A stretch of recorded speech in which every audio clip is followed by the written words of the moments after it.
अगर आप भी करते हैं ट्रेन का सफर तो ये खबर आपके लिए है। दरअसल भारतीय रेल का सफर सुविधाजनक हो तो है, लेकिन इसके साथ ही साथ कभी कभी काफी दिक्कतें भी हो जाती हैं। कई दफा ट्रेन की लंबी दूरी और देरी, साथ ही साथ कनेक्टिंग ट्रेन का छूट जाना या चार्ट में तकनीकी खराबी जैसी समस्याएं सफर का मजा किरकिरा करती हैं।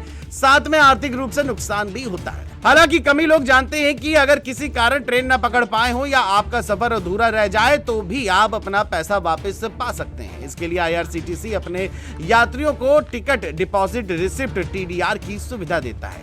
इस टूल की मदद से आप टिकट का पैसा वापस पा सकते हैं। तो चलिए इस खबर में आपको बताते हैं कि कैसे और किन परिस्थितियों में आप पैसा वापस पा सकते हैं। और सबसे पहले बात करते हैं क्या है टीडीआर। ये एक आम धारणा है कि अगर ट्रेन छूट गई या चार्ट बन गया तो पैसे रिफंड नहीं हो सकते हैं, जबकि ऐसा नहीं है। ऐसी स्थिति में काम आने के लिए टीडीआर सिस्टम बनाया गया है।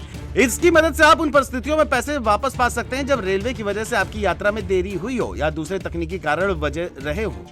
ये सिस्टम आपका पैसा तब बचाता है जब स्थितियां आपके कंट्रोल से बाहर थी। कहने का मतलब है कि टीडीआर एक ऐसा सिस्टम है जिसके जरिए आप रेलवे को बताते हैं कि आप यात्रा क्यों नहीं कर पाए और क्यों आपको आपका पैसा वापस मिलना चाहिए। रेलवे ने टीडीआर के तहत रिफंड पाने के लिए भी कुछ खास श्रेणियां तय की हैं, जैसे ट्रेन तय समय से 3 घंटे से ज्यादा देरी से चलना, ट्रेन की देरी से अगली कनेक्टिंग ट्रेन छूट जाना, ट्रेन के चार्ट का तैयार ना होना, एसी कोच में एसी का ना चलना, रेलवे द्वारा कोच की कैटेगरी बदल देना। रेलवे से रिफंड पाने के लिए आपको किसी भी दफ्तर का चक्कर लगाने की जरूरत नहीं होती। ये पूरी प्रक्रिया डिजिटल है और सारा काम अपने फोन पर ही कर सकते हैं। इसके लिए आपको आईआरसीटीसी की ऑफिशियल वेबसाइट पर जाएं।